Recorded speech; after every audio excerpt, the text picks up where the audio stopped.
substance equals spin. The propaganda's a win, stress feeding on my tension. My countrymen, they love their fiction. Words upon now, it's made with good intentions. Welcome to 1 of 200, the Politics and Media Podcast. I'm joined by my co-host, Kieran Kelly. How are you doing? I'm not doing too badly. It's all, well, not very summery down here in Upper Motorway, but that's all right. Yeah, it's nice and green for this time of year. Hey, there's something, and we take the small wins that we can. I think a lot of people out there, we have this joke, and we're kind of doing this before we started recording today as well. People ask how you are, and you're like, well, the state of the fucking world. It's not, I guess I'm okay. And never... maybe in any time in my lifetime has it felt like there's the amount of chaos that there is now coming into a Trump presidency. Multiple other countries, of the Five Eyes alliance, also heading in similar directions, even if they kind of put on an ostensible mask of progressivism or leftism or even centrism, and just this kind of hollowing out of Western liberal democracies. And it's really easy to kind of, when you're asked, like, how are you doing, just go, wow, everything's going to shit, isn't it? Yeah, with that weird sensation that your life's okay, which we get from watching the Holocaust as well unfold in Gaza, the strange sensation of being okay in your own life and that disjuncture there. Yeah, and, we've talked about this previously with you. So our audience, you might remember Kieran from some of the episodes we've done on the Holocaust or genocide in Gaza, in Palestine, as well as some writing that we've had up on the website about it. But we're kind of going wider than that today. And I'm thinking of this kind of like a state of the nation summarization of do we call it a fascist turn even at this stage in the West? It feels like we've kind of passed the turn stage, right? Yeah, I feel that. As I've written about it in the past, I think it's been the fascist undercurrent has actually, even though it doesn't appear on the surface as much as it is under the surface, it's like a tip of the iceberg what you actually see. But the fascist undercurrent is predominant in Western society now. Yeah, and I think a lot of people either find it easy to ignore or are ignorant of that. And I don't mean this like in a condescending way. The system's also set up, and the way that the performance of this fascism is intentionally created and designed to cause this effect, right? It's not easy always to unpick exactly what's happening at any given stage. You can see, like, I can't afford eggs or whatever, like the classic things that are showing up, like how many blocks of butter is this fucking road? But it feels like we're going to start getting to a crunch where there are worse kind of delineations of the haves and have-nots. And today we're going to kind of go over how that's operating, the kind of lead into that, I think, to some extent, the conceptual framework for that, and try and draw some direct lines to what's happening today in 2025. So the first thing that we're going to kick off with is this what you call a brainwashed notion of politics, Kieran, and in terms of like these binaries that exist, particularly in the USA, but everywhere around. Like, we got the center left and the center right. Somehow they're different, but it doesn't always turn out that way. Yeah. So, later on I'll describe why I use the term fascism for this, but one of the key things is that this is a sophisticated in terms of the use of information. So we're talking about creating a politics of distraction with big narratives, with big personalities, big figures, and things that are narratives that are tuned to fit people's psychological needs, so they keep being drawn into them. And the obvious one is the liberal versus conservative, Democrat versus Republican binary in the US. And it is, it's coming, like everything bad from the US, we're just following along behind, and it's developing here as well. But we have had a different tradition. But I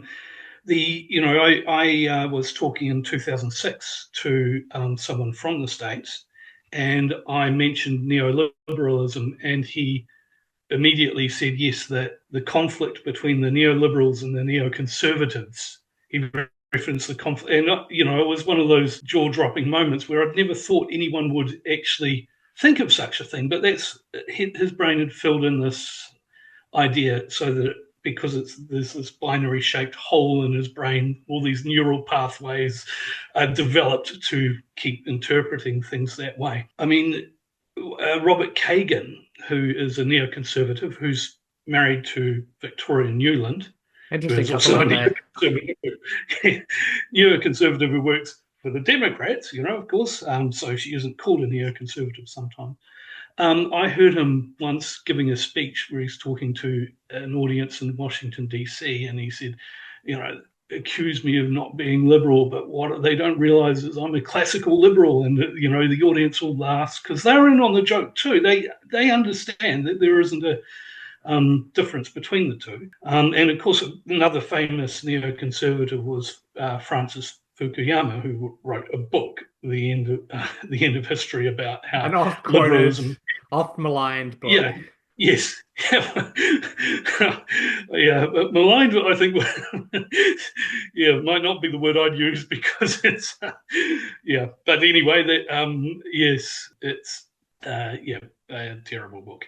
But, so, I mean, and I think that these notions form this gravitational pull that keeps drawing people away from things, even when they've got the evidence, even when it's actually, when the things are presented to them and they understand it, then the next minute they switch. It's like an Orwellian sort of thing where they just can't keep in mind the reality that they've discovered.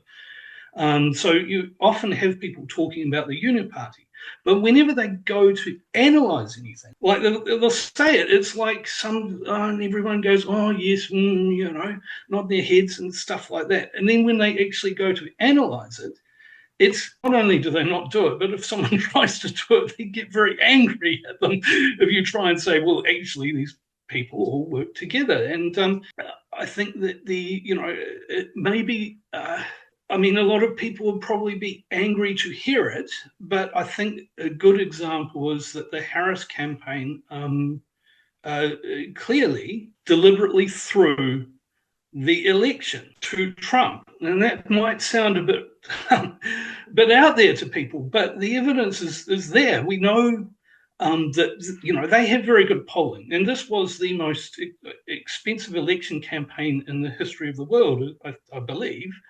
So they had more money than anyone, and they had the polling. The polling, we now know, we found out later that they knew that Biden couldn't win in a head-to-head with Trump. Which everyone was saying, and Democrats hung on by their claws for months and months and months. Yep. So they had that polling. That was their internal polling, and they sidestepped the whole primary process, which is presumably, maybe they realised that eventually they were going to have to replace him, but they didn't want a primary because why would you want someone that has a popular support or anything like that? That would be unthinkable. And then we also know now that the polling showed that the centrality of the Gaza issue, and the response of the campaign, which will have had that information, was to double down resolutely. Like Harris's rhetoric was absolutely uncompromising. And of course, she notoriously sent Bill Clinton to scold Muslim people about how they're all terrorists, and Liz Cheney, the daughter of Dick Cheney, into Michigan, where there's a big Muslim population, to essentially alienate people. And all that she needed to do was, in fact, in practical terms, nothing. Harris, all she had to do was basically make slightly more anti-genocide noises than Trump, who wasn't really making many anti-genocide noises at all. That's all that people wanted from her, and there was that deliberate insult, that deliberate act of rubbing people's faces in it. And So in this instance, it's very hard to explain why they would do that. Some people think that they wanted to keep the genocide going, but honestly, a ceasefire had to come at some point. You know, I don't know that losing an election deliberately helps that. It doesn't really hold water to say that they gave the election away for the genocide when they knew they were going to lose it, and Trump could immediately effect a ceasefire if he wanted to. But the fact that there seems to be this collusion between the upper echelons of both the Democratic and Republican Party, I think, is reflected in the fact that first, a couple of things about US elections, US presidential elections. They keep running unpopular candidates, which is not historically a normal thing. Yeah. Sorry, drastically unpopular. Yeah. Oh, yeah. And the other thing is that they keep having these very close elections. There aren't the normal ups and downs of politics that you see in other countries where you swing from one to another, and they're all so close, and that is partly because they're maintaining this support for each party by frightening them with the other. So they're really been trying to keep everything balanced as much as possible, so that each other party is this fear tactic, which is clearly you can't do that without a level of collusion. It wouldn't work that way. And you can see people's again, Trump's approval ratings dropped towards the end of his term, but it still was a close election, Yeah. And it shouldn't really have been. There's this thing as well where, a lot of this emphasis that kind of a uniparty becoming more obvious, and this is a Western issue, not just a US one, where everyone's like, no, they're just the same with slightly different policies, very slightly different. And often one party will be trying to run to the right of the other one and nothing else. And when they're talking about points of difference, it's these really narrow bands for 0.5% in a swing state around a really shitty issue. Whereas if any of them really wanted to win, they'd just say, I'm going to give $2,000 to everybody. There's a way to win. You can win if you want to win. Or single payer healthcare. Yeah, genuinely. There's a huge non-voting block which will get out to vote for you. Yeah, absolutely. I mean, it wouldn't be hard. They're definitely deliberately alienating the voting public and often being very cruel to them in the way they do it as well. Like Harris deliberately mocking people who not only Harris, you saw other people in the Democratic Party mocking people who objected to a genocide. So, and I mean, they do things for the domestic population. I mean, clearly poor people get some benefit out of the Democrats being voted in, but of course it's a bit of a game because they are allowing the other party to come in and destroy those gains on a regular basis. So a really good example of that is not particularly on poor people in the States, but on policies that they allow to be destroyed. There's an incredibly egregious example of that, where Biden lifted the sanctions on Cuba in the last days of his presidency. And Trump came in the last day. Yeah, the last day, Trump came in and fucking just immediately overturned it with an executive order. And Biden knew exactly what he was going to do. Everyone fucking knew. It was just this is what we can do. It's just a fucking fuck you to the people. Absolutely, yeah. So despite this being the reality of the way, those politics work, of course, most people are kind of stuck in this, these larger narratives, these big personalities. And I keep seeing a lot of people who I would have hoped would know better, sort of talking about Trump as if oh yes, but on the other hand, he got a ceasefire and you got to give him that and blah, blah, blah. It's weird. It's weird to credit him with anything anyway, because, he is a kind of fictional character anyway, but it's exceptionally weird to credit this lunatic with being better being better at not starting wars and being better at getting ceasefires and stuff because he's a deal maker or whatever you've heard. Well, this is the thing, right? It was a PR performance, right? And we saw that immediately. He did a ceasefire to show that he was the guy who could do it, right? As much as anything else. And I think the big takeaway for anyone like analyzing it or being critical of what's happened here is to say what he has shown, though, and you don't have to hand it to him for this, is that Biden could have done that at any time. Well, absolutely. But, they say public diplomacy is the theatre of power. And what we see, the things that we see as the negotiated parts are the way they're choosing to present something that's happening on a different level. And the US empire is not... Basically, it doesn't run by handing the keys to everything to some narcissistic man baby who won a popularity contest. They have their own, they have a way of working. But, Trump isn't really, he might be as a person, but Trump, the president, is actually, is an organization.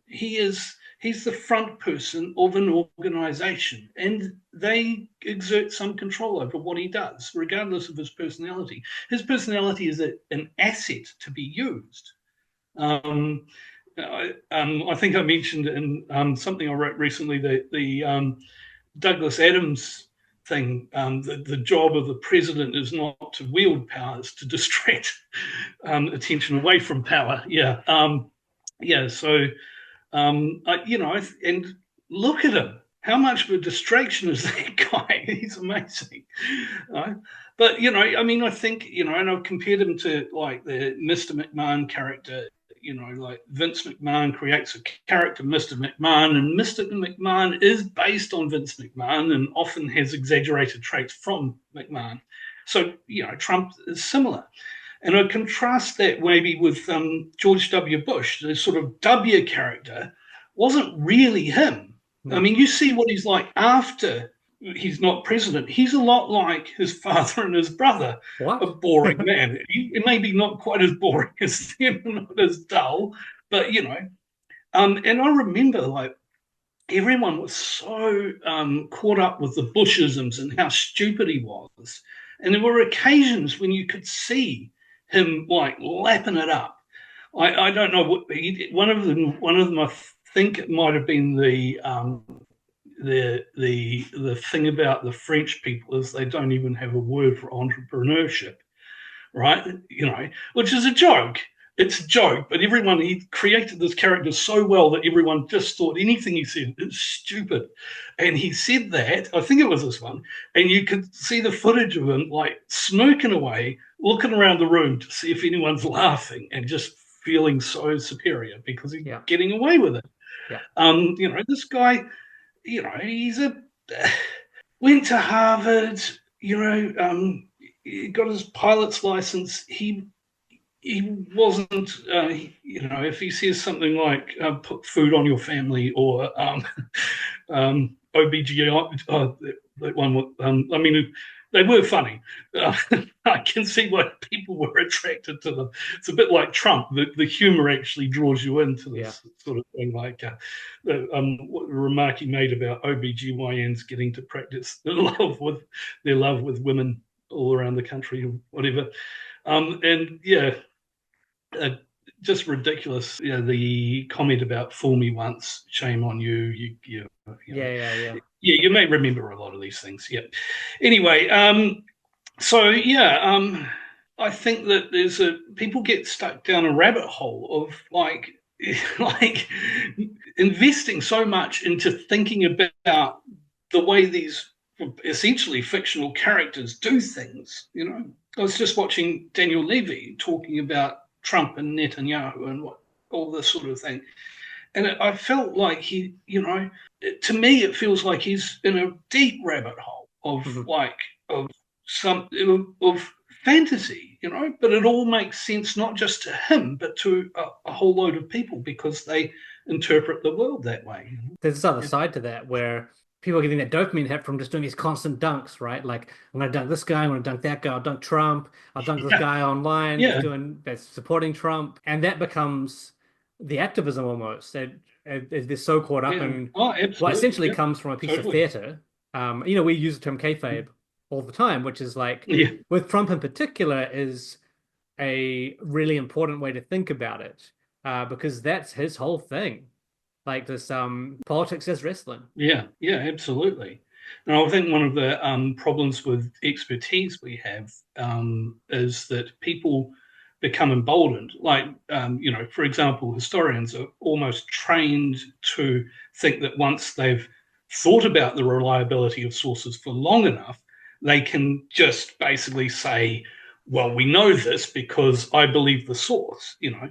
And that sort of thinking, I think, it pervades a lot of political commentary as well, where people kind of they don't want to admit how much we don't know. But we can't read people's minds. We don't actually know what Trump thinks about anything, if he does at all. The whole point of their existence is really a lot of it is about dissimulation. They are professional liars. It's it's at least professional manipulators. Yeah. Who, yeah, but that's the nature of politics. And Right? this whole thing, as you say, it's not Trump who's in charge.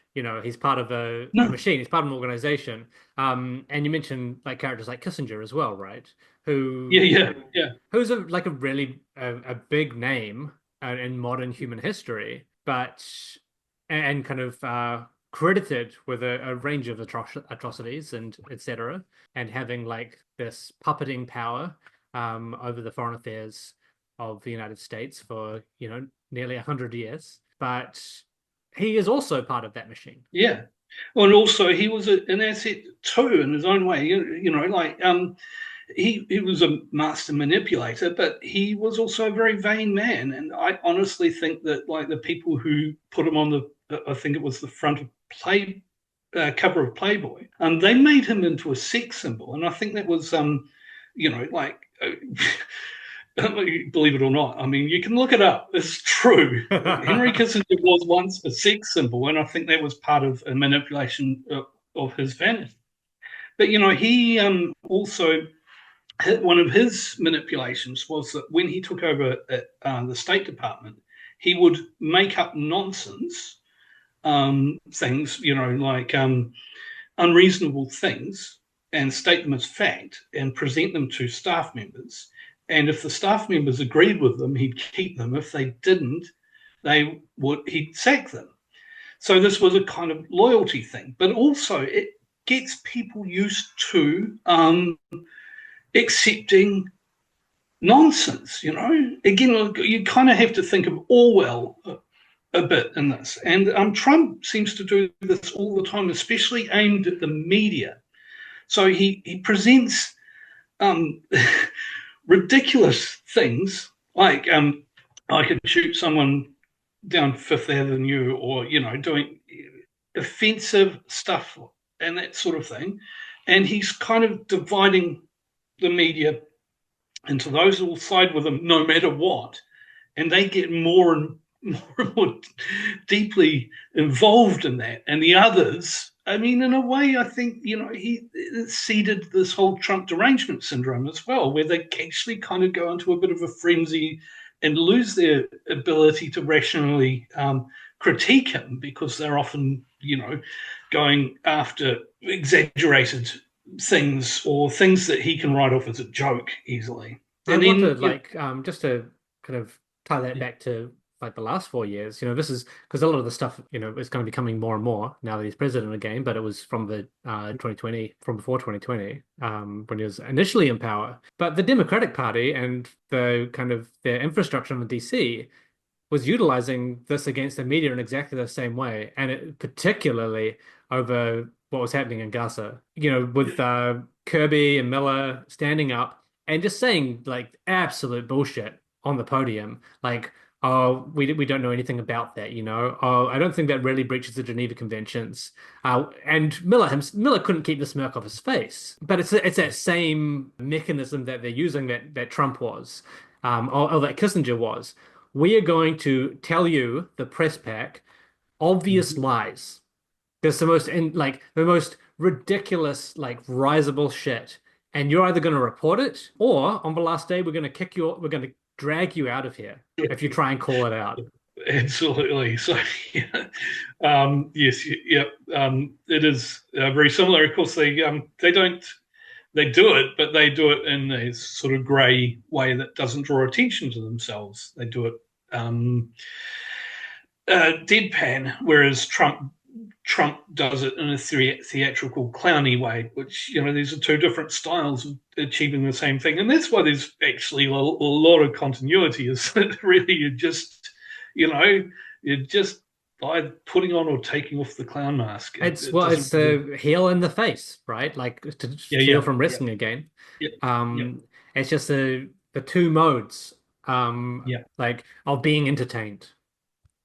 Yes. Yes, yeah, and I think that Musk's Nazi salute is the same thing, and we've seen how many people have gone out of their way to say that what happened in front of everyone's eyes didn't happen at all, and that's quite extraordinary. And I think that that's worrying. That's incredibly it is worrying. Because again, we see this like so much with with Zionists. They they've lost any ability to kind of connect with reality over certain things as well. There isn't a limit. So because they've seeded the ground by saying everyone who criticizes us is anti-Semitic, the UN's anti-Semitic, every blah, blah, blah. And another thing, a key thing that they've been pushing for a long time is the Pallywood idea. The fact is they've created a kind of epistemic world in which these people don't need to admit anything. Just for the audience, just for the audience as well. Pallywood is like a play on Hollywood. It's a claim by Hasburists, by Israeli propaganda, that there's this like huge, almost film industry in Palestine that they use to create atrocity propaganda. It's absolutely insane. Yeah, but it actually gets, the worse things get, the more it's strengthened, because the people don't want to understand how awful the things that are happening are. And they don't. I mean, when there is egregious cruelty and murder and hatred like that, people shy away from understanding it, except in certain safe historical examples. Obviously the Holocaust is the one where everyone is happy to admit that people did bad things, and then if you're in the West, you admit that communists did bad things, and so forth, or the evil Chinese did do bad things. But if it's people who look like you or you empathize with in some way, the worse the things are they've done, the less likely you are to believe them for obvious psychological reasons. So it's a very dangerous problem, in that people will double down and double down and double down. I like to relate this to fascism and say that it is part of fascism. You mean this conditioning? This Yeah. Well, I think it's a key part as well. So I think the key thing I'm talking about here isn't necessarily the conditioning, it's the detachment from reality. It's the belief that you can create your own reality. That is really a key fascist trait. Now, when people describe fascism, usually they have a list of essentially symptoms, right? Nationalism, and and you tick X number of boxes, and some are like this, and some fascist movements have this and some don't, etc.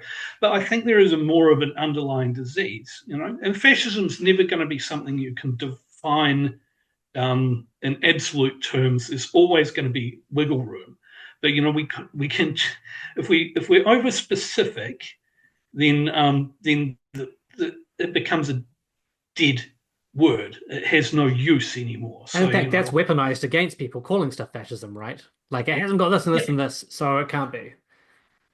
Yeah, exactly. So, I mean, some people say Nazism isn't fascism, Yeah, very often recently when they're saying it's communism, right? Like they're well, just these you know, absolute yeah, absurdities.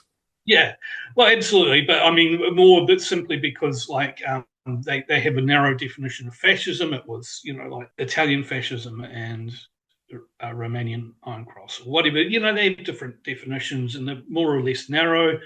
And you can't overgeneralize a definition either. Then it also becomes merely a kind of, like a term of abuse. You have to kind of try and choose your use of a word so that it has a purpose.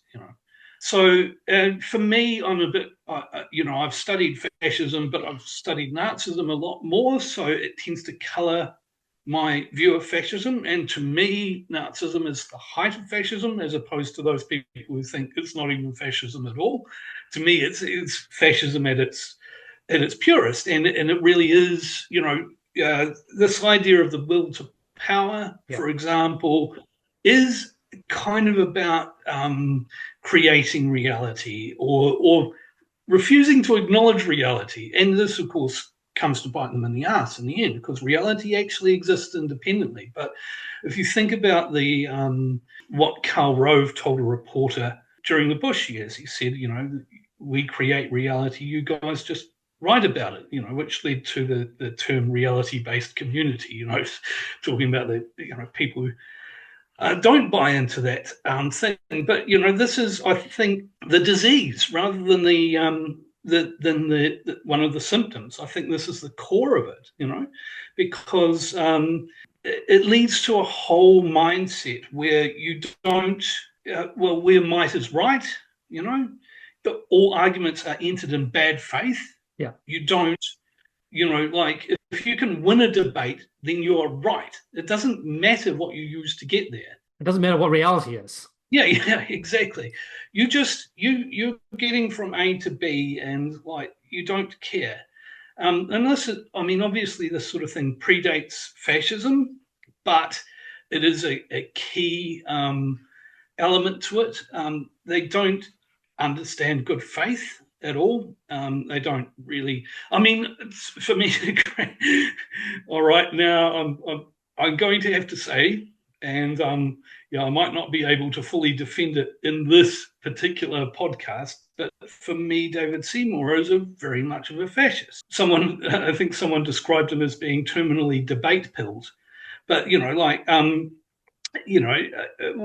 when I went to disrupt a meeting of his, he starts off and he says, like, you people there, I'll give you the microphone for 2 minutes. You can have your say, and then I'll tell you why you're wrong, because, of course, he knows everything in the universe, and there's nothing anyone could possibly say that. So I got the microphone for, I think, about 10 seconds. 2 minutes, is it? I started listing Zionists and Zionist and Israeli scholars who call the genocide, and he cut me off immediately. And basically his answer to me was that in my 10 seconds I hadn't condemned Hamas. And this is just, clearly not something anyone with any of his pretensions to wanting open debate or anything like that would do. He doesn't care. He isn't there. He uses that rhetoric because that actually gives him more space to be a very closed-minded person who doesn't ever want an open debate about anything unless he's guaranteed to be able to win it. Obviously fascism has been a current in the US amongst certain people since the 20s, 30s. People have cottoned on to the idea, and it doesn't necessarily grow through there being some organization of fascists who spread the fascist ideology. It's rather like a way the general mindset, the general underlying thinking starts to spread, and it starts to metastasize, and falls on fertile ground, I think, in the post-World War II era with the Cold War, because a lot of the way the US acted after the Cold War was to simply dictate to the world what was happening, regardless of what was actually happening in reality. So in the post-World War II era, the US is like, in the Cold War, it's essentially running an empire.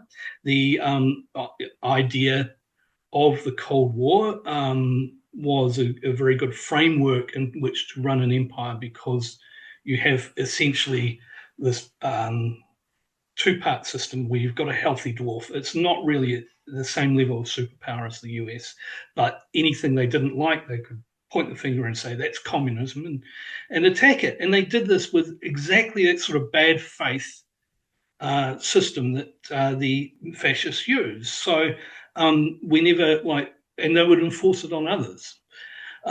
So when, for example, they're negotiating in Geneva at the end, towards the end of the First Indochina War, with people who are fighting for their independence from a colonial power, they were very forceful about the fact that this was communist aggression, and they built their entire reality. They would refuse to sit in tables anywhere near them. They had to separate out the tables. So they ratify it by creating these rituals, and they also base all of their negotiating around this idea that these communist aggressors, if you give them too much there, they'll just be into the next country and the next country, because that's what they're doing. An entirely fictitious narrative that made up that wouldn't stand any testing at all.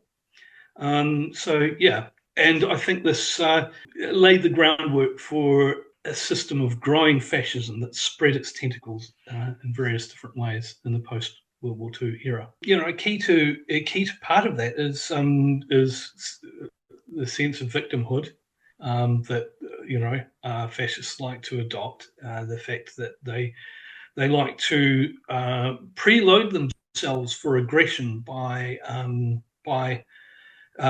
creating enemies in their minds, often unreasonably potent enemies. And then we can see in Islamophobia, but you can see it in the Nazi version of Jews as this amazing threat, and the aggression they carried out against them, such as, for example, during Anschluss in Austria. You can see that these people are acting as if they're getting revenge for a wrong done to them, but that wrong was only ever in their heads. So you populate the world with enemies. And an interesting, obviously you can see that in Zionism today. Well, it's the UN is Hamas, right? This is it's a textbook case of doing that, of populating the world with enemies. Anyone who was speaking out against it was labeled Hamas by Israeli spokespeople. Yeah, well, exactly. And and with the US too, they need enemies. So many countries insist, well, we're not your enemy, like Russia, China, and so forth. And historically, lots of countries who the US has targeted, small, poor countries, have said, we're not the enemy of the US. And they go, well, no, yes, you are. And, and again, they're kind of basically ratifying their own reality and acting on it. And they have the power, unfortunately, in these circumstances to do so. And, it doesn't create reality, but they have enough power to make a virtual reality, Well, let's bring that up to today, right? Let's because we're seeing this kind of mode of doing things in the US begin to, I guess, become more apparent again, because it's been have those fascist undercurrents, right? Like you were saying earlier. Yeah, well, I think that one of the things that's allowed it to grow is that people know to hide it, and this is a kind of the fascists. These are fascists who know. Well, they're fascists who consult focus groups. They know how to use the right language. They know how to be discreet in the right company. And again, I'm going to have to go slightly back into the past again, because this has its origins. The main origin for this is the build-up of the Cold War, where Dean Acheson said we need to bludgeon the mass mind of Congress with the threat of communism, and they created that threat. And one of the things they did was NSC 68, which was a secret document that it was highly classified, and it was full of absolute rubbish, complete propaganda, right? But they give this to these people, and then they say, this is the truth, but you can't tell anyone. You have to go out there and you have to pretend something else is happening. And this creates a situation very similar to the sort of situation cults use of secret knowledge and so forth, where not just, I mean, a cult could be, say, a dominionist church that believes in hastening the end times and then tells its people to go out and never say that amongst others, but to try and get themselves elected to the office. That sounds really familiar somehow. Yeah. So, yes, it does, doesn't it? Yeah. Anyway, and of course, in our world, you're not allowed to say that that's happening. Everyone,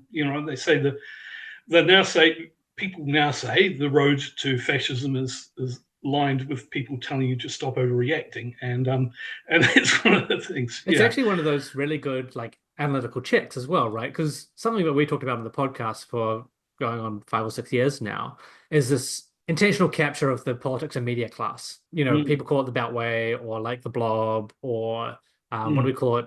Wellington in New Zealand, the parliamentary precinct. And even over the last couple of years, where there's been a stronger narrative building among the public around, say, the Atlas Network or Heritage 2025, you bring that up, and this is all really evidenced stuff, like the Atlas Network's connection to AstroTurfs and political parties here, and the connection between those even further is really well established. There is a paper trail. And you mentioned even some journalists will tell you, oh, we don't have a whole bunch of people sitting around in dark rooms telling us what to do. And you're like, we're not saying that you do. We're saying that there are business plans written up, we're saying this is happening out in the open, and we can show you the pieces of paper that show it's happening. And then, David Seymour goes on Ta'al with Moana, one of the only fucking journalists and productions that's willing to actually challenge him on this. Or was it? No, Ta'al, and I think Mihirangi Forbes did it as well on her show to say, tell me about this Atlas Network. And he's like, oh, it's just a conspiracy theory. And excuse me? And to see and it was still on his CV. Yeah, no, exactly. It's written on his fucking CV, but he's able to do that publicly, have other politicians support him in that, and even have reporters whose job, in the parliamentary gallery, their job is reporting on politics, turn around and say, oh, that's a bit iffy, we're not really into conspiracy theories, show us some proof. And I guess in some way just dismiss the work of their colleagues in Māori journalism who are trying to bring this to light. Yeah, no, the reaction was pretty bad, including from Radio New Zealand. It didn't really follow up on that and clarify that that he shouldn't have been allowed to get away with saying that. Wasn't it RNZ as well? Sorry, audience, for the segue. Was it RNZ as well that then got Debbie Gibbs on to I think it was TVNZ. Got Debbie Gibbs on, who runs the Atlas Network, who's the daughter of Alan Gibbs, who started a whole bunch of the AstroTurfs and basically started the ACT Party as well in many ways. Yeah. Said, oh no, we don't really do that, and there's just nothing else. Okay, everyone look away now. But back to fascism. Back to fascism. Yes, Debbie Gibbs, the woman who thinks that we can't afford to have people getting too old for the economy. And have you ever heard the term useless mouths? Anyway, so yes, back to fascism. So we were talking about this fake secret narrative, right? This capture of Congress and the United States during the Cold War. Well, that's the thing.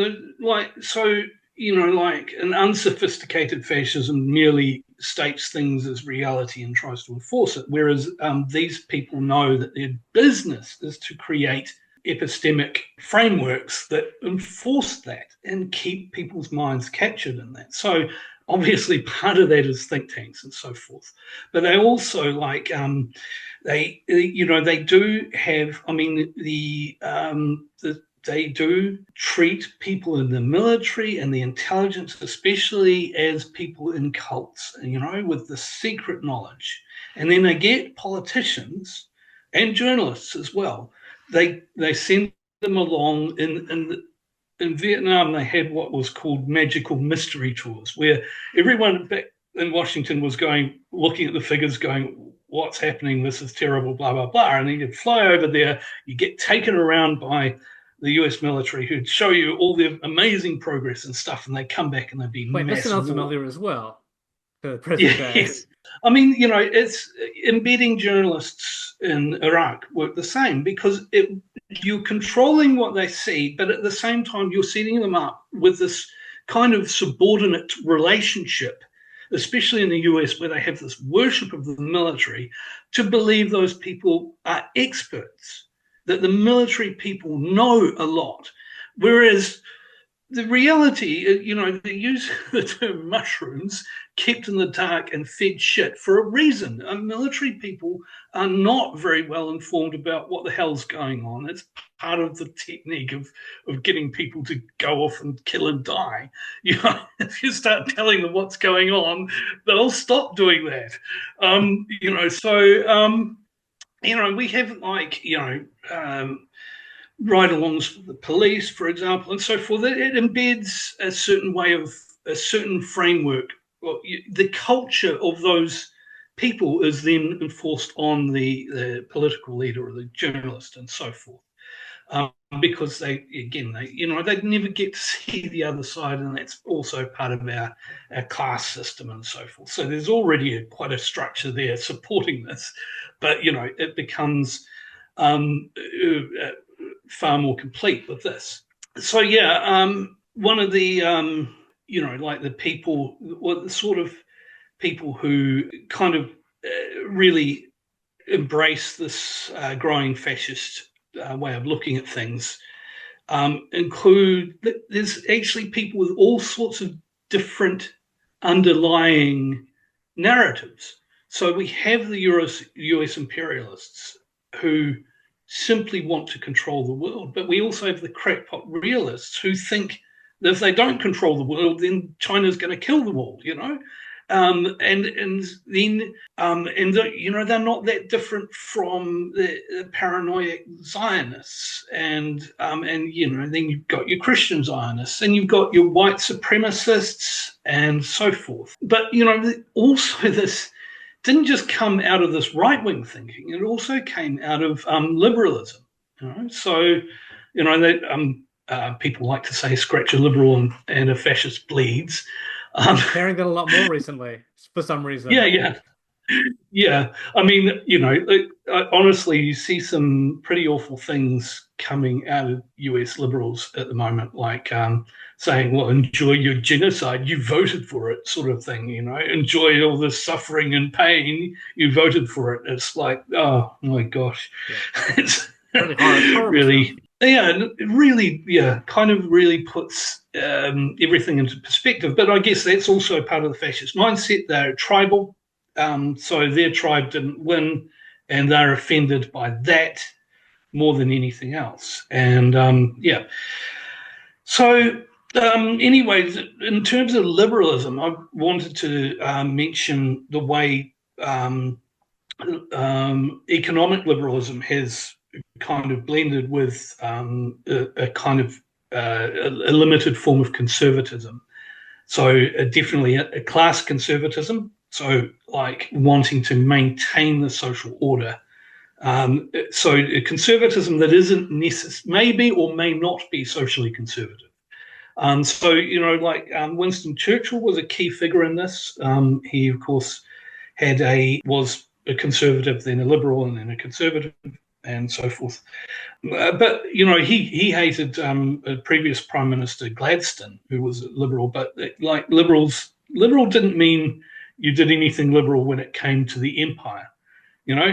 Liberalism didn't extend to brown people, and so I think that even before Churchill, liberal is a kind of maybe a mindset that you can put on and take off, depending on it's a situational I guess type of. John Key really gave the game away here when he started talking about all the different hats he was wearing. Clever man, that John Key.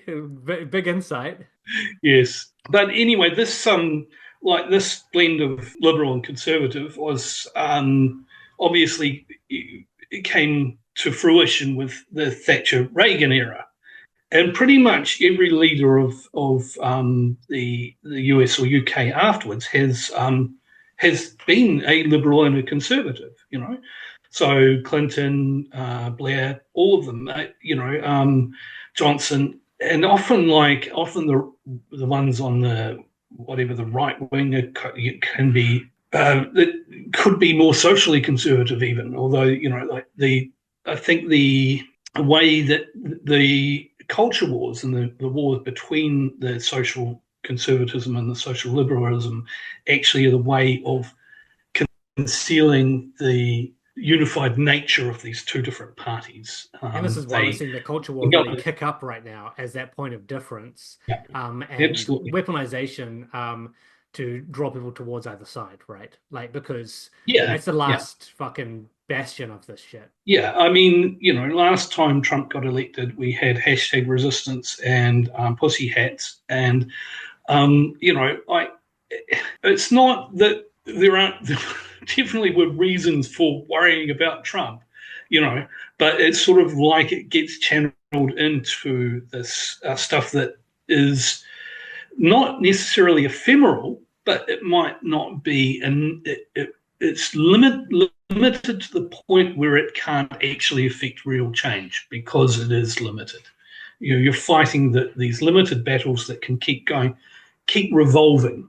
It's kind of like what we talked about before with the Cuba thing. You just exactly. do something and it's not undoes it. Like if it's a kayfabe at the front, if they're throwing shadows onto the wall, then you only ever shadow boxing with them. Like it doesn't, because you're not actually fighting the reality of your material reality that's being imposed upon you by the machine. Unless, of course, you believe that Donald Trump cares so deeply about all those poor unborn children being slaughtered. I mean, the fact that they can have that guy as a front man for this social conservatism is quite extraordinary. But it shows how both how deluded the followers and how unprincipled the leaders in this are. They don't really. There is no limit to the gall of these people. So and it's a way as well of shutting out socialism, of course, and that's maybe its prime purpose. And we saw the transformation of various socialist parties around the world into liberal parties. That's been going on for years. I think we can draw a direct line on that, like whatever you think of their politics, etc. But the extreme reaction to both Bernie Sanders in the United States by the party machinery and Jeremy Corbyn in the UK, right? Yeah, absolutely. Yeah. And so you end up with hollowed out politics. And then what you do in the politics is pure instrumentality. It's only done for effect. It's not actually about your underlying belief system, which, again, this is going back to this kind of fascist way of doing it. You are only doing it to win the argument. You're only doing it to get the votes. And you don't feel you have to believe things like we should maybe, I don't know, do something about climate change or whatever. So, maybe that's a bad example because maybe they just want to worsen climate change. I mean some of them do. You got this this Malthusianism about it, right, as well. Yeah, exactly. And that's a group that I didn't mention earlier. The people who, one of the collection of people who embrace this fascist mindset are the neo-Malthusians, and they're a lot stronger, I think, than people might believe. So I mean, I was reading a book about Stanford University, and I didn't realize that they have the Hoover Institute there, and the people who study there believe in Herbert Hoover's vision for the world. And it's like, oh, wow. So you get all these geeky incels who never understood anything about history, but think they're the most clever people in the universe. And you teach them that Herbert Hoover had the right idea. And, you give them their, their little red book is probably The Road to Serfdom by Friedrich Hayek, which has come up in New Zealand news recently. It's crazy that is it? Wow. Yeah, because there's this Hayek's Bastards book, right? Like, yeah, it was in, I think RNZ had a thing about it. And then you have like ACT people every now and then like popping into people's threads saying, you should read this fucking book. It's my Bible. Like you say it's probably their Bible, and it is. Everyone should read it. It's really bad. But only if you were actually looking at it critically. I mean, basically I think one of the key points that people focus on is that he believes that freedom includes freedom to starve to death in a gutter. And it's like, well, that's really not a choice, is it? No rational person is making that choice. So your version of freedom is not a very good version of freedom. But anyway, that's again, Thatcher also printed out tens of thousands of this copies of it for the party faithful. And handed them out. So it is really their little red book. And the Little Red Book actually makes sense in large part, though. I just want to be clear about that. I haven't read that, so yeah. It has some good anecdotes. No, okay. But yeah, it's actually crazy because like just recently as well, you've had like this reveal from like some of the Silicon Valley like tech guys, right? Where they started talking about themselves as like a different like almost subspecies called greys, and like color coding humanity into like a social hierarchy. It's really fucking weird. Yeah. Well, I mean, during the 2000s, a lot of people started calling themselves Vulcans, and basically the conceit was that they didn't have emotions. They were, beings of pure intellect. And of course, what that means is that they're actually very childish people with lots of emotions that refuse to admit that they are driven by the need to get back at the school bully or whatever their entire politics is. Taught by their own metaphor. Yeah. So, there is that, one of the fascist feeder groups, I think, is the Chicago School, which relates to the Mont Pelerin Society. Also with New Zealand links, by the way, Mont Pelerin. Sorry? Also, Mont Pelerin also has like strong New Zealand links. A bunch of New Zealand guys are Mont Pelerin members.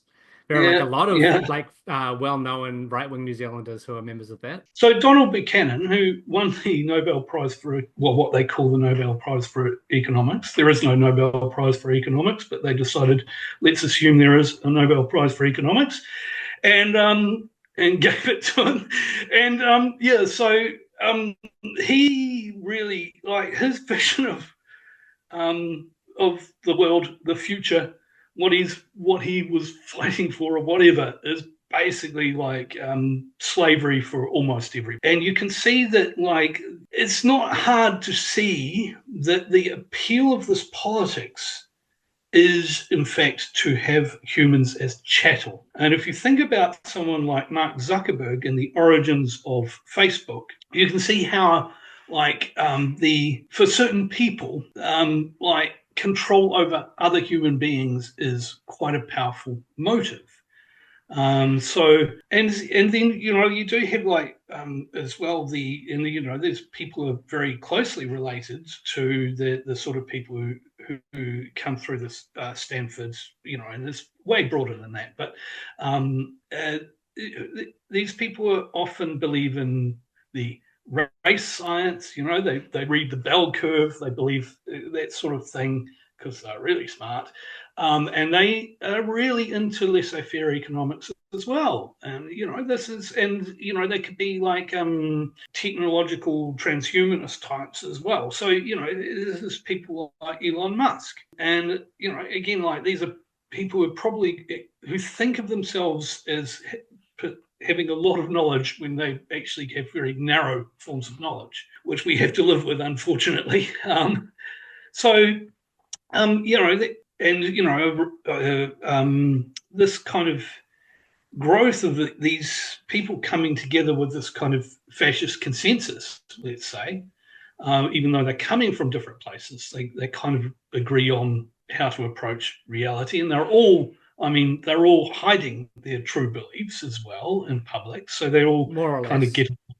Yeah, more or less. I mean, I think that's how, as I said, I think that's how it's grown. It's like, if they were open about it, more open about it, then, it wouldn't have gone as far as it has. But, they are controlling these networks of knowledge. And, there's the famous Voltaire quote, those who can make you believe absurdities can make you commit atrocities, which I wasn't the original, but it's been sharpened up over the years. But he said something a little bit like that, and some cleverer people have come along afterwards and made it. And the thing is that we are surrounded by absurdities all the time. And this isn't something new in our society. Of course, other societies have had their faith beliefs that could be absurd, political faith, or it doesn't have to be religious faith. It's like,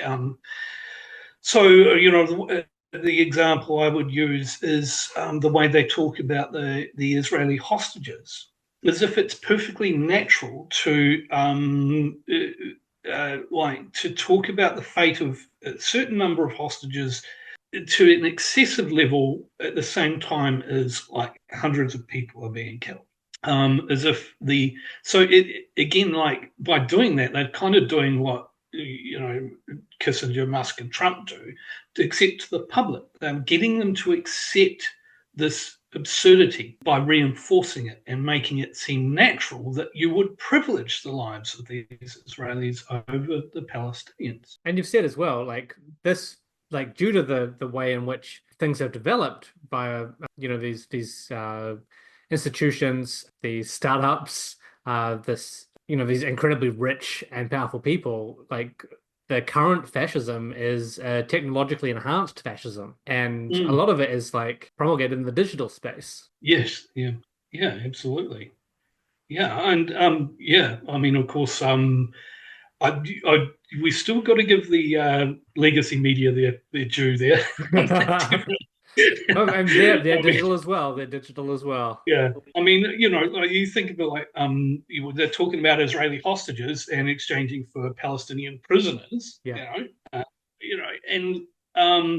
And like they really no, they're never going to tell those people's stories. Well, this is the thing as well, and it's so frustrating because that is an overtly fascist framing technique. There's literally, genuinely, no other way to analyze that fairly, to analyze that objectively. That is a fascistic framing technique, and the majority of media outlets in the West are using it. And people always say, "Oh, fascism's a really strong word." Yeah, it is. And look, I don't want it to be happening either. Yeah, well, even the best intentioned leftiest US political things, if they're talking about history, if they're talking, say, about Vietnam, or go back to the Vietnam War, they say the war cost 50,000 American lives, and 4 million Vietnamese.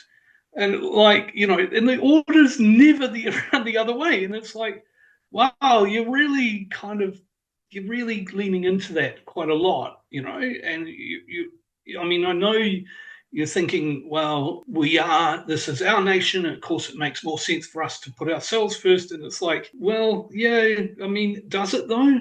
Does it? And the numbers don't bear that out, Anyway, so, I mean, I think that, one of the things we're seeing them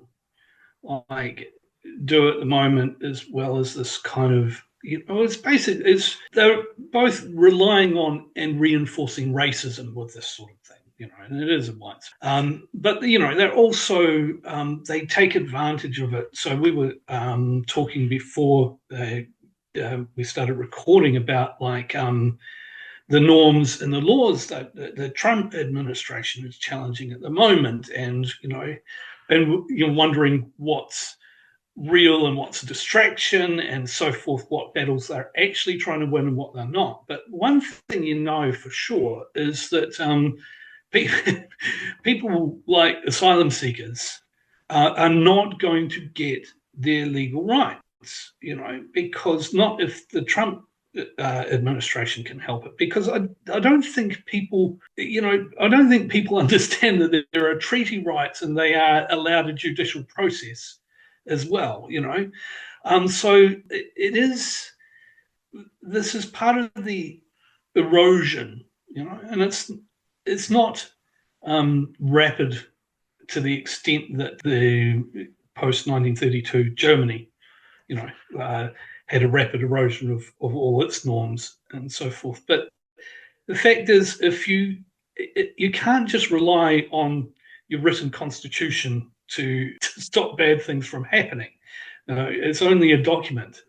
You actually kind of need a general consensus that certain things you don't do, and they are constantly being eroded. This is a process that's been going on for many decades, with starting with the imperial presidency under Richard Nixon, and the funneling of political power to the White House and away from the houses of Congress, particularly the lower house, which theoretically would be the most democratic and most powerful branch of government. And it's an acceleration, right? Like the stuff that's happening under Trump and under Biden as well is an acceleration of that erosion of norms.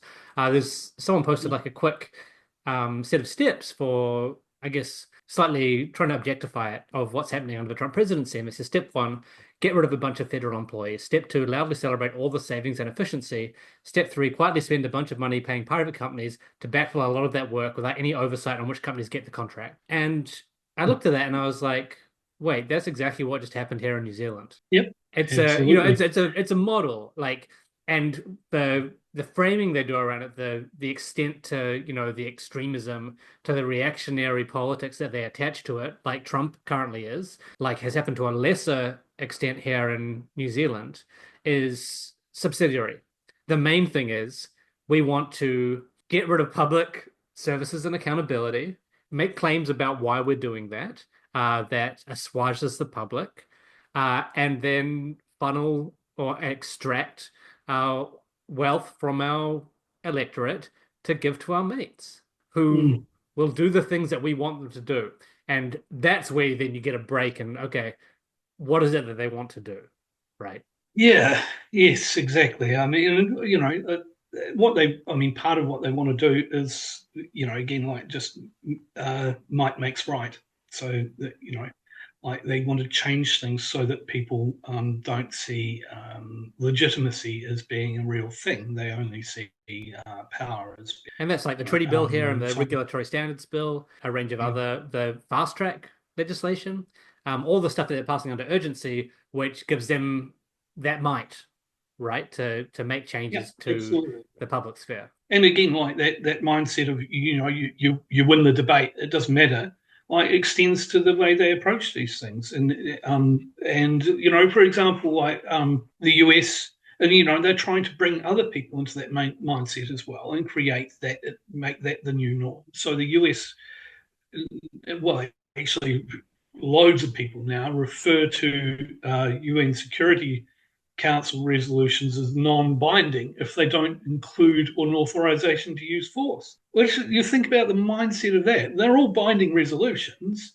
They're just saying, well, no one's going to bomb anyone over it, so therefore it's not binding as far as we're concerned. Yeah, it's like, I mean, it's only it's a very revealing thing. Might makes right, right? Like that's exactly what it is. Yeah, and you can see that they don't believe in treaty obligations. Yeah, you say, we're left with a generalized situation where the false laws just end up getting continually enforced now as well. That doesn't change. I mean, that it is a weakness. I mean, their hubris is a weakness because it doesn't change actual reality, And I think that you can do a lot, especially when you have the sort of power that they have. The US is astonishingly powerful, and we should never forget that.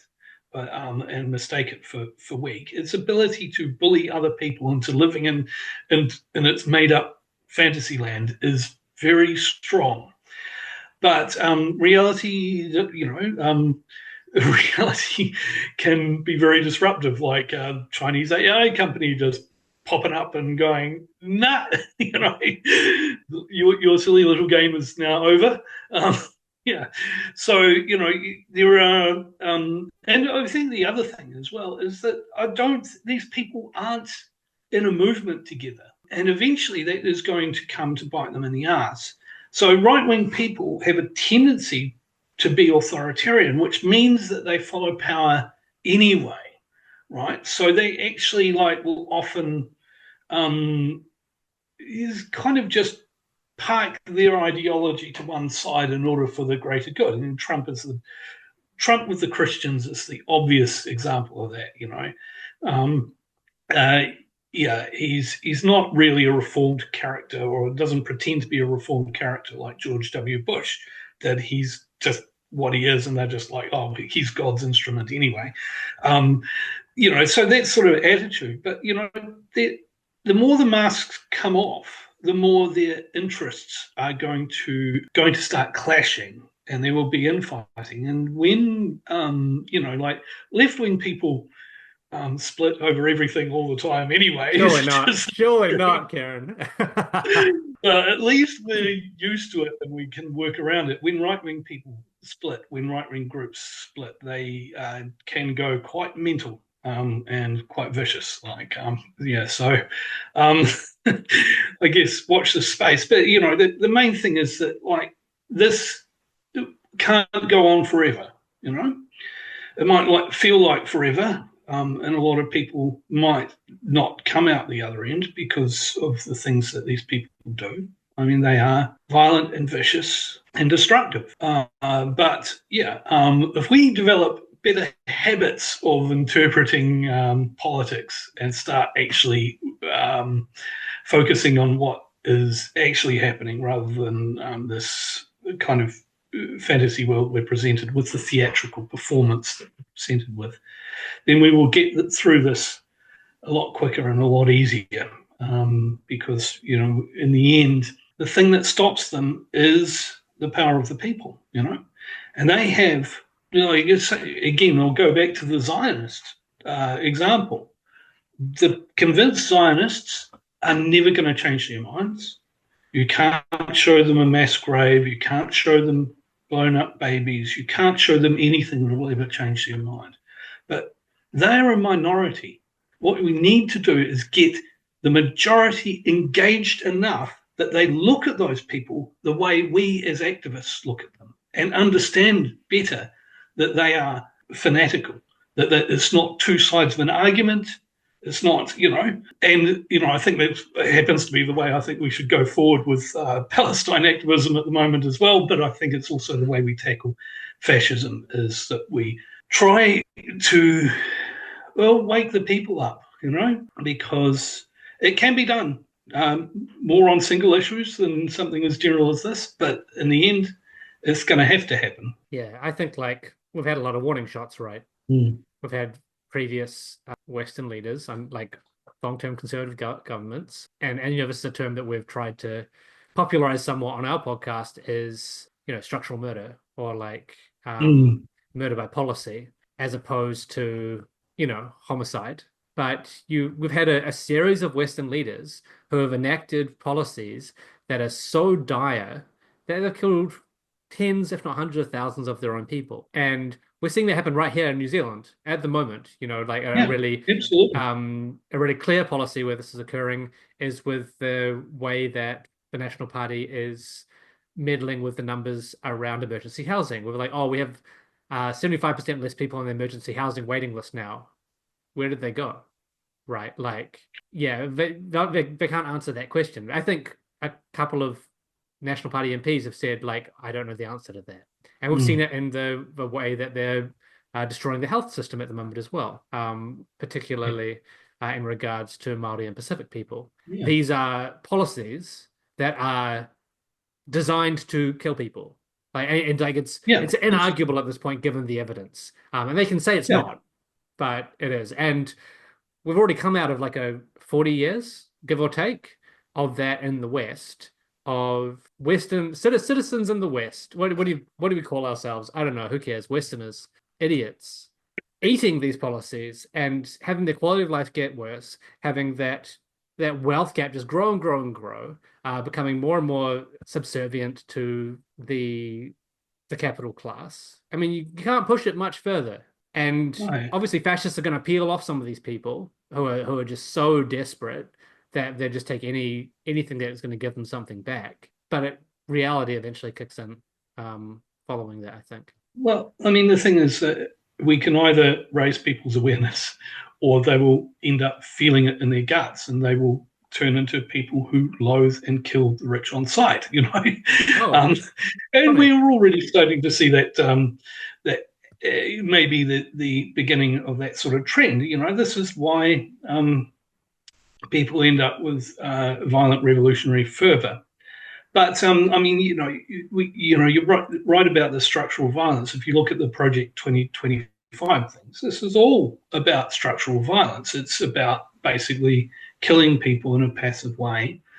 And the same with health reforms. We can't look at it now and say it's because they're greedy for money. It's because they want to give money to health insurance companies or whatever. It doesn't make any sense. In the end, it's degradation of the health system in order to push down the life expectancy of the poor people. I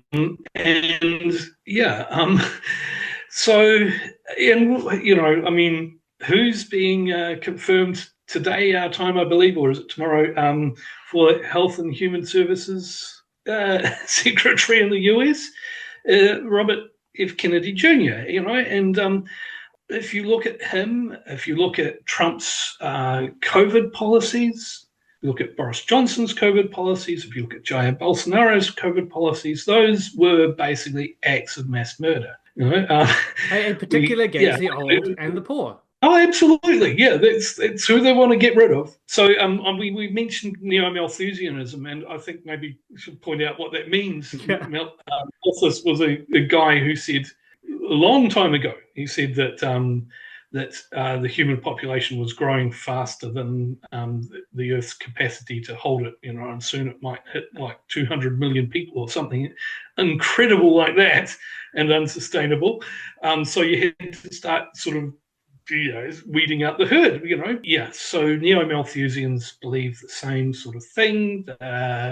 Club of Rome, the limits to growth people and are implicated in that, and they believe that the Earth should have a billion people, and the other, the majority have to disappear somehow. Whoops. Yeah. And my guess is that they're not going to institute a thing where if you want a certain amount of money, you have to go into a lottery. Right?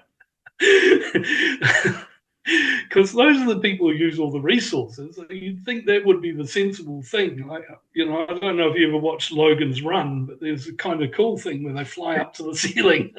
They should do that with billionaires.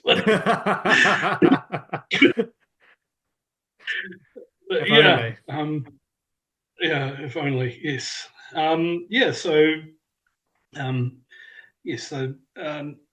These are the sort of belief systems that people know to keep quiet, and they've become very powerful in our society. Yeah, I think it's a rather long answer to how you're doing today.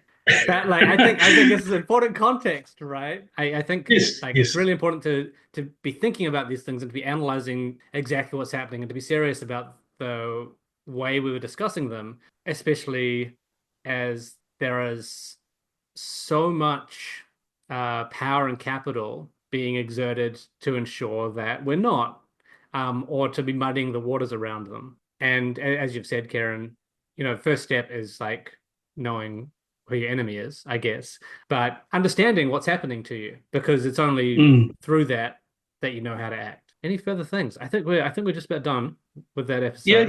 Yeah. I mean, One thing I didn't mention was David Seymour and his love of liberal ideology. So he recently brought up The Open Society and Its Enemies by Karl Popper. And yeah, I just want to point out that book, I'm sure it seems pretty good to people, but you have to take on board the premise that liberalism is its own ideals, not that it's a real existing thing that happens in real countries that has real policies that aren't really that ideal. Yeah. So George Monbiot's got I'm not always a fan of George Monbiot. He's got a documentary coming out about neoliberalism, and he describes it as, imagine you were living in the Soviet Union, but you'd never heard of communism. And this is the sort of thing. Liberalism is never described by what it actually does. It's totally described as being ideals. And then you look at these other things and you say, well, these socialists, they do this bad thing and this bad thing and this bad thing. But liberals never do anything wrong because they're only this platonic ideal of a wonderful society. So this is this sort of, again, that I would call it bad faith material that David Seymour worked from, And I know there's probably lots of Karl Popper fans out there. Sorry, time to reassess. He lived in New Zealand for a while, so New Zealand connection. We should, You should mention it. Yeah, it's actually required. I'm lucky to add it because otherwise we wouldn't be able to release this podcast. Well, also, I think it means that people feel obliged out of a sense of national hospitality to say he was fantastic, and we were, in fact, we were at the center of the intellectual universe while he was here. Oh yeah, absolutely. Certainly nothing wrong with thinking that. Well, it's been a rather long episode. Thanks so much for joining us, Kieran. And hopefully we can have a think. This has been kind of a summarization of where Western politics is at right now and its relation to fascism. That word that we're apparently not allowed to say if we're critiquing right-wing or liberal governments because it immediately puts us in the crackpot camp. But I think we've done a really good job or you have, Kieran, of breaking down some of the, what do you call them, like characteristics of fascism, how they're applied and why, and the outcomes we're actually seeing in the real world, and why we should be thinking about it in that way. So thank you for joining us this evening. Well, thank you for having me. All right. If you've enjoyed this, share it. Let people know. I think it is useful to listen to these discussions. Even if you don't agree that Karl Popper was a little bit of a fraud, just get them to stop the recording before they get to that. I think there's still a lot of value there. Get past your New Zealand, what did you call it? Hospitality nationalism and take the dip. We'll put a Patreon link in the summary as well, and also a link to Kieran's blog where he writes about genocide, which is completely connected to fascism. Who would have guessed? That's been another episode of 1 of 200. We'll be with you again for current events on the weekend. In a more specific sense, we'll catch you then. If artifices are denied, living a pointless life, but learning all your lessons. Fucking politics, there's no distinction. The words upon now is paid with good intentions. And I'll admit that I'm at a loss for what to say when the criticism cost me ought to stay. 'Cause I live amongst the people every day.